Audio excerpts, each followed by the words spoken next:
Hello and welcome. Today we look at product configurability within Bluestone, which is very good for driving cart value, but also just providing better service to your end consumers when they can choose to add on things to the product they're checking out, or they can also configure the product on the fly.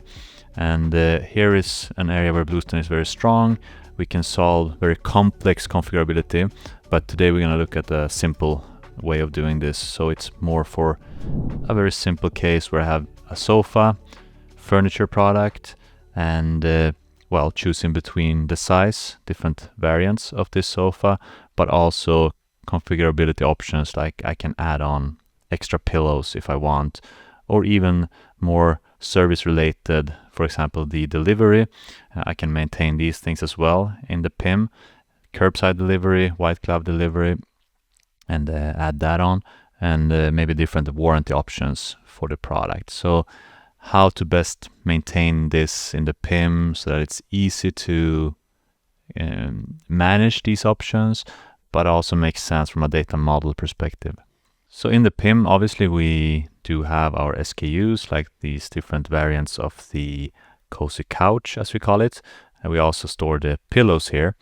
On top of that, we have some service products, which is within logistics, for example. Here we have the different delivery options because we might want metadata on this. We maintain it as a product here. That means we can store images, documents, PDFs, for example, and other information about these delivery options. Also the warranty options here. Same thing here. We probably want to store some metadata on these options and present to the user when they are about to check out. So now, to make this into configurable options for a product so that the e-com can know that it should present these options to the end consumer, we use the bundle configurator within Bluestone. And here we can create rules for different bundling options, right? So for example, the extra pillow option there is created here. And you can see here we have the description that we want to show the end consumer, also the icon that should be displayed for this option. There are more settings here as well. And then the most important thing, we choose what products this should relate to. And that can be a whole section. For example, I want all my furniture to have the option to add pillows. And then what are the pillows that are eligible for this option? And here I've just chosen specific pillows, but that could also be a whole category of pillows, right?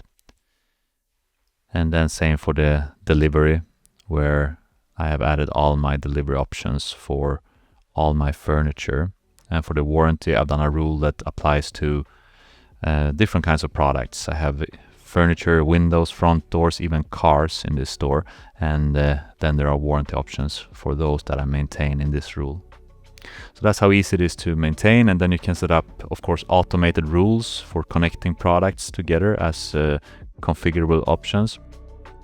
And what you get in the end is an e-com that gives these options to the users in an easy way here. All right, thanks for watching.